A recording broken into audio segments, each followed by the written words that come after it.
Chaque nuit, pendant que vous dormez, les araignées de votre appartement font quelque chose à quoi vous ne vous seriez jamais attendu. Elles chassent, construisent des pièges et se promènent dans des endroits où vous n'auriez jamais pensé à les chercher. La plupart des gens les tuent dès qu'ils les voient. Aujourd'hui, nous allons nous lancer dans un sujet qui divise les gens en deux camps. Ceux qui, à la vue d'une araignée, se figent d'horreur et ceux qui l'attrapent tranquillement dans un verre et la mettent dehors. L'arachnophobie, c'est-à-dire la peur panique des araignées, figure parmi les phobies les plus répandues sur la planète. Environ une personne sur 10 craint les araignées si intensément qu'elle tremble des genoux, crie ou panique. Et vous savez quoi ? On peut les comprendre.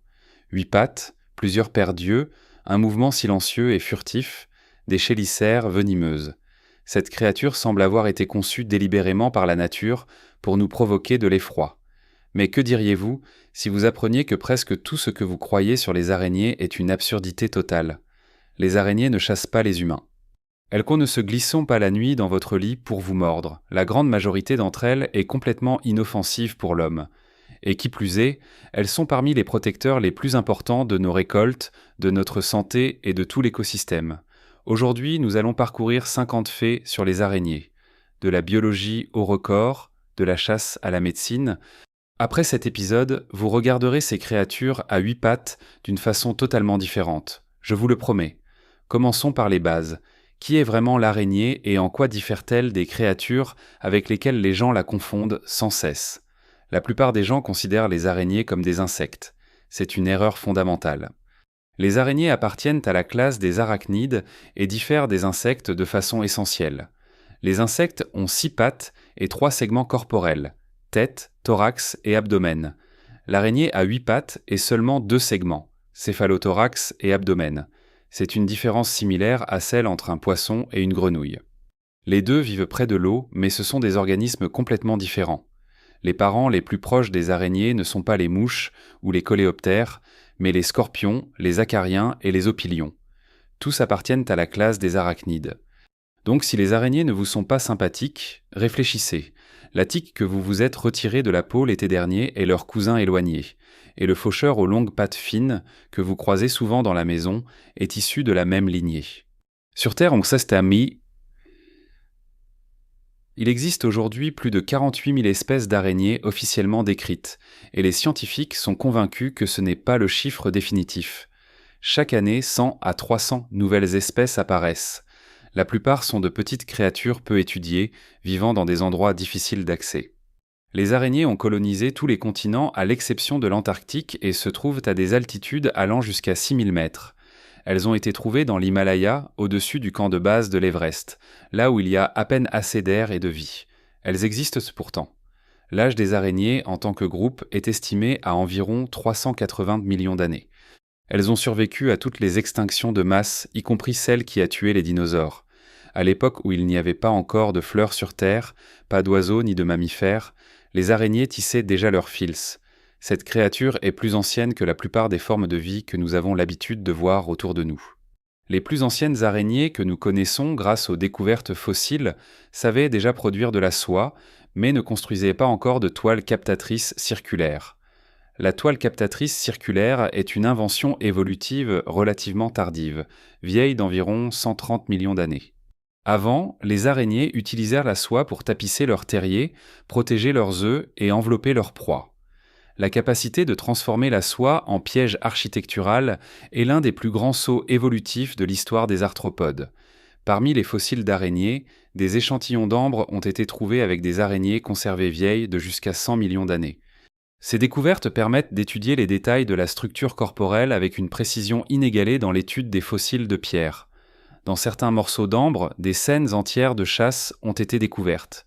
Une araignée avec une proie prise dans sa toile, figée pour toujours dans le temps. Le corps de l'araignée est recouvert à l'extérieur d'une enveloppe chitineuse, l'exosquelette.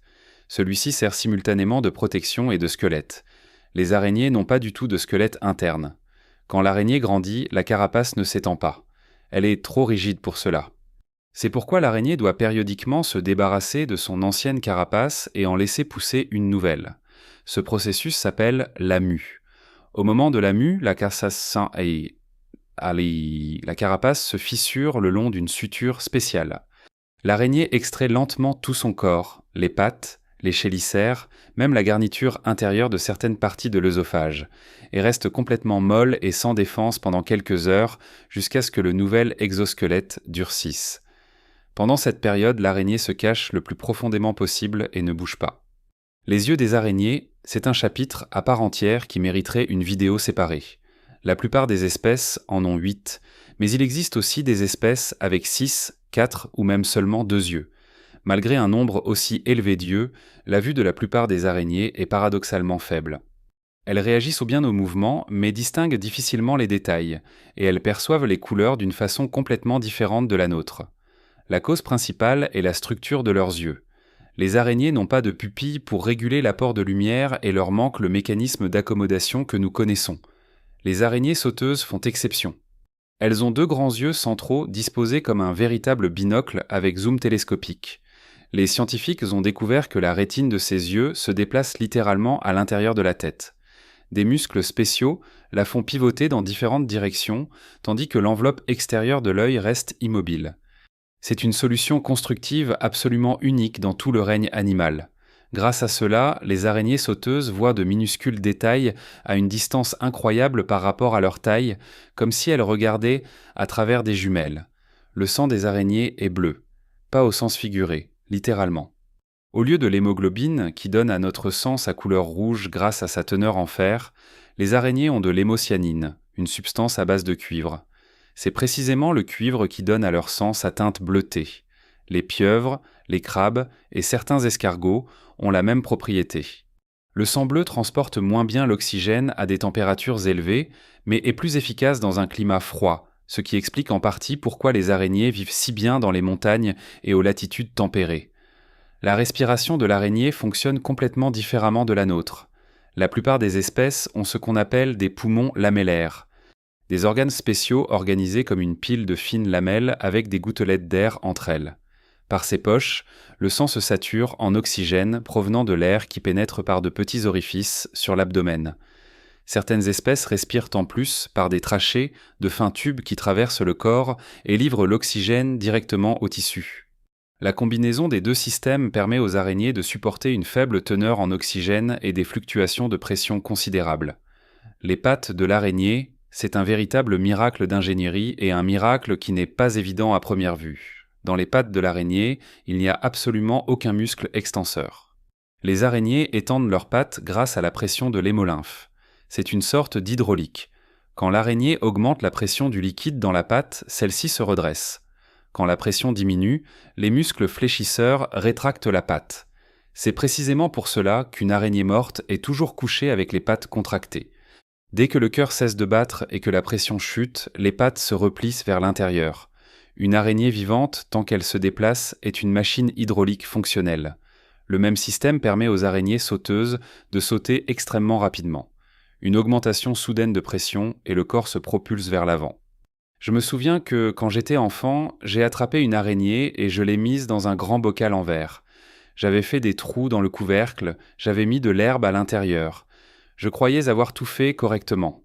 J'ai essayé de la nourrir avec des mouches que j'attrapais séparément. Elle semblait manger. Les mouches disparaissaient progressivement et de petits amas de toile apparaissaient dans le récipient. Elle est restée chez moi environ 10 jours, après quoi je l'ai libérée dans le jardin. Exactement là où je l'avais trouvée. C'était l'été, à la campagne. Et c'est précisément à ce moment-là que j'ai regardé pour la première fois, vraiment de près, une araignée à travers le verre. Il s'est avéré que c'était une belle créature. Dessin expressif, yeux impressionnants, mouvements précis. Rien du monstre que vous connaissez des dessins animés. Les organes tactiles des araignées sont les poils qui couvrent tout le corps. Ils réagissent à la moindre vibration de l'air et des surfaces. L'araignée écoute littéralement avec tout son corps. Quand vous vous approchez d'une araignée, elle perçoit les vibrations de vos pas à travers le sol bien avant de vous voir. Ces mêmes poils lui permettent de sentir ce qui s'est pris dans la toile sans la toucher directement. Elle reste dans sa cachette et lit les vibrations des fils comme un texte. Le cœur de l'araignée est construit simplement. C'est un tube allongé dans l'abdomen avec plusieurs ouvertures. Il pompe l'hémolymphe par un système circulatoire ouvert. Le liquide ne circule pas toujours strictement dans les vaisseaux, mais baigne en partie directement les organes. Malgré cela, les araignées supportent sans problème des variations de température qui seraient létales pour nous. Certaines espèces arctiques sont actives à des températures autour de 0 degré. Leur hémolymphe contient des protéines antigel. La durée de vie des araignées diffère d'une espèce à l'autre de façon dramatique et tout commence dès l'œuf. Les cocons d'œufs des araignées sont des constructions d'ingénierie remarquables. La femelle enveloppe les œufs dans plusieurs couches de soie de types différents. La couche extérieure est résistante et imperméable, l'intérieur douce et perméable. Certaines femelles gardent le cocon pendant des semaines entières, ne s'en éloignent pas et ne se nourrissent pas. D'autres le suspendent dans un endroit caché et partent. D'autres encore, comme les araignées loups, le portent sur elles jusqu'à l'éclosion des petits. Le nombre d'œufs dans un cocon varie de quelques unités chez les petites espèces à plusieurs milliers chez les grandes tarentules. Les petites araignées domestiques vivent 1 à 2 ans. Les grandes tarentules atteignent 25 à 30 ans. Une femelle de tarentule Goliath en captivité a vécu 28 ans, record parmi les araignées. Les femelles vivent significativement plus longtemps que les mâles dans presque toutes les espèces. Le mâle, après l'accouplement, ne vit souvent que quelques semaines. Son programme biologique est accompli. Le cerveau de l'araignée occupe une partie considérable du corps. Chez certaines petites espèces, il s'étend littéralement dans les pattes. Les scientifiques ont découvert que chez les minuscules araignées sauteuses, le tissu nerveux est distribué dans tout le corps, y compris dans les pattes, parce qu'il n'y a tout simplement pas assez de place dans la tête. Malgré cela, le comportement de ces araignées est assez complexe. Elles planifient des itinéraires de chasse, résolvent des tâches en plusieurs étapes et manifestent ce que les scientifiques appellent prudemment des éléments de pensée. Et maintenant, la chose la plus importante pour laquelle les araignées sont connues dans le monde entier, la toile. Aucun autre animal sur la planète ne crée quelque chose de similaire qui puisse être comparé par la combinaison de propriétés, de complexité et de variété d'utilisation. La toile d'araignée est une protéine liquide que l'araignée produit dans des glandes spéciales de l'abdomen et expulse par les filières ou distinctes de petits organes mobiles à l'extrémité de l'abdomen. Dans l'air, cette protéine se solidifie immédiatement et se transforme en fibres. Le passage de l'état liquide à l'état solide n'est pas un séchage comme on le croit généralement, mais une extraction mécanique. L'araignée tire la fibre avec sa patte et c'est précisément cette force qui déclenche la cristallisation de la protéine. Une seule araignée peut avoir jusqu'à 7 types différents de glandes séricigènes et chacune produit une fibre aux propriétés complètement différentes. Une fibre est collante avec des gouttelettes d'adhésif pour la toile captatrice. La deuxième est résistante et non collante, destinée aux câbles porteurs. La troisième est douce et élastique pour envelopper les proies. La quatrième est dense et imperméable pour le cocon de protection des œufs. La cinquième est fine et légère pour les vols aériens des petits. L'araignée décide à chaque instant quel type de fibre utiliser, comme un artisan qui change d'outil. La résistance de la toile d'araignée fascine les ingénieurs depuis plusieurs décennies. La fibre d'une araignée en traction dépasse l'acier du même diamètre d'environ 5 fois. De plus, elle est élastique. Elle s'étire jusqu'à 40% de sa longueur sans se rompre. Une telle combinaison, haute résistance plus haute élasticité, l'humanité n'a pas réussi à la reproduire artificiellement à l'échelle industrielle, malgré des décennies d'essais. Le record est détenu par l'araignée de Madagascar nommée d'après Darwin, l'araignée de Darwin. Sa toile captatrice s'étend au-dessus d'une rivière sur une distance allant jusqu'à 25 mètres. C'est la plus grande toile captatrice que la science connaisse. De plus, les fibres de cette espèce sont 2 fois plus résistantes que la toile de n'importe quelle autre araignée, ce qui en fait des recordman en résistance spécifique parmi tous les matériaux biologiques connus. Les toiles de cette araignée ont été trouvées tendues directement au-dessus de la surface de l'eau. Elle utilise la rivière comme piège pour les insectes qui volent au-dessus. L'araignée ne se colle pas à sa propre toile et ce n'est pas de la magie. C'est de la physique et du comportement. Premièrement, l'araignée sait exactement quels fils de la toile sont collants et lesquels ne le sont pas, et se déplace exclusivement sur les fils porteurs. Deuxièmement, ses pattes sont recouvertes d'une substance huileuse spéciale qui réduit l'adhérence. Troisièmement, l'araignée se déplace sur la toile si rapidement qu'elle n'a tout simplement pas le temps de se coller. Si pour une raison quelconque l'araignée ralentit ou se désoriente, elle peut très bien se retrouver piégée dans sa propre toile. La construction de la toile captatrice circulaire est une opération extrêmement complexe, effectuée dans un ordre précisément établi. L'araignée commence par tendre un fil-pont entre deux points d'appui. C'est le premier et le plus important fil.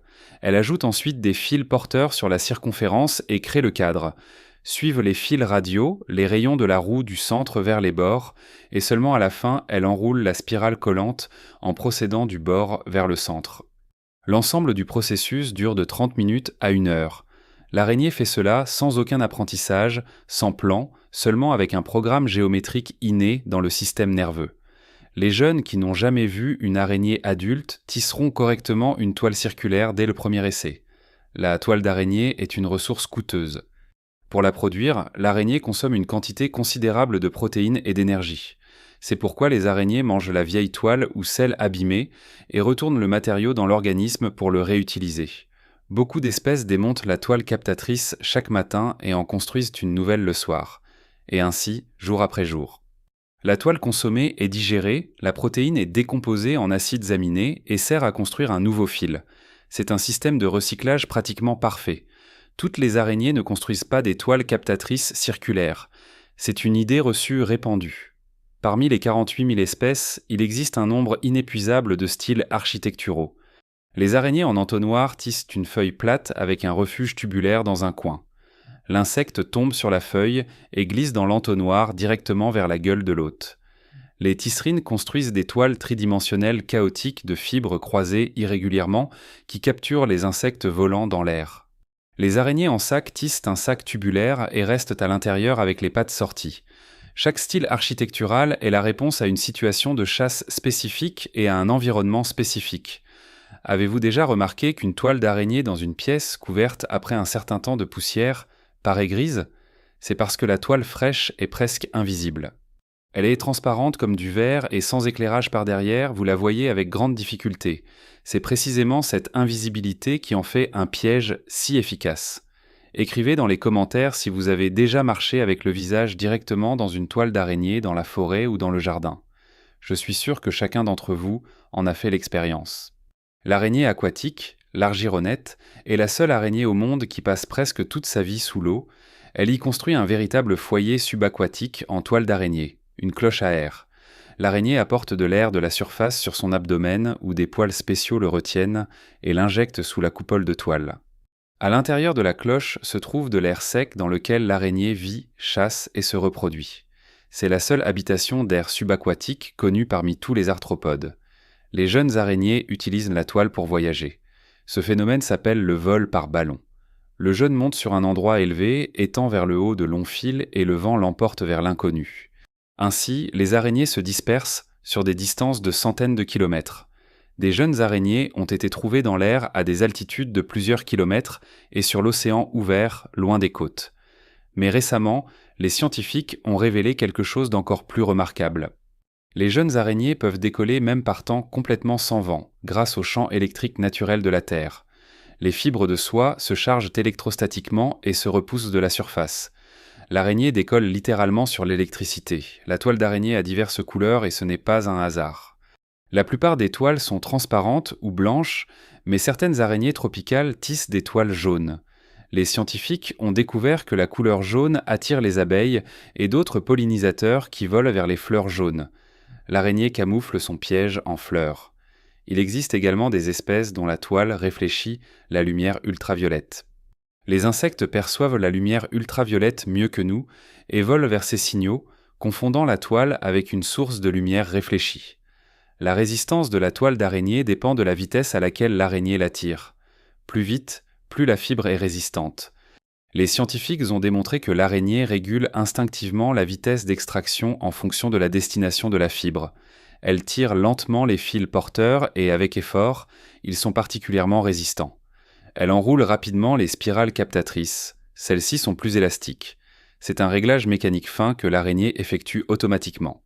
La toile d'araignée de différentes espèces est utilisée de diverses façons dans différents coins du monde. En Papouasie-Nouvelle-Guinée, les pêcheurs tissent traditionnellement des filets de pêche à partir de la toile massive des araignées tropicales, de petits filets pour les petits poissons.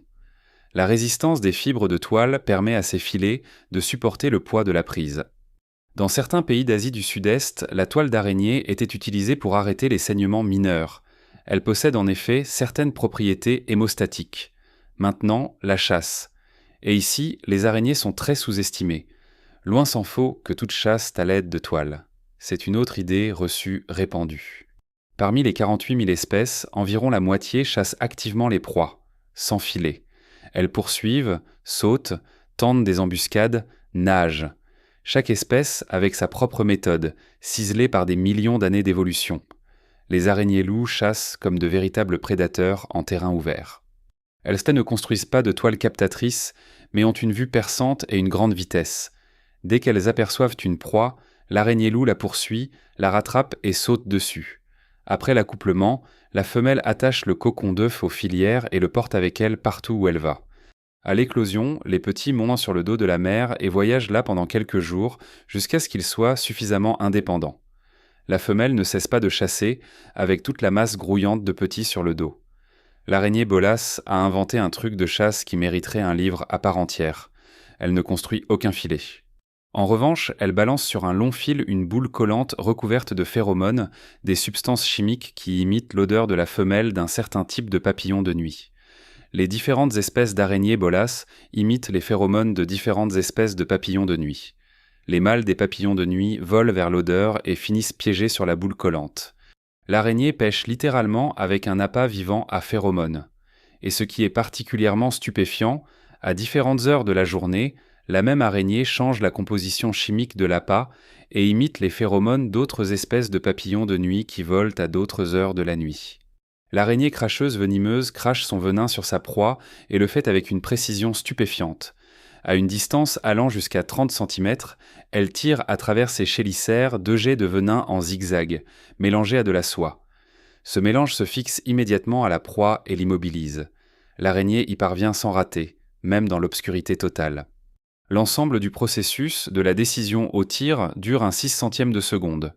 De plus, l'araignée est tellement prévoyante qu'avant de tirer, elle couvre ses propres yeux pour les protéger des éclaboussures. Nous avons parcouru les 50 faits. Si au début de cette vidéo, une araignée vous semblait quelque chose d'effrayant et de répugnant, j'espère que l'image a changé au moins un peu. C'est une créature qui vit aux côtés de l'homme depuis des centaines de millions d'années.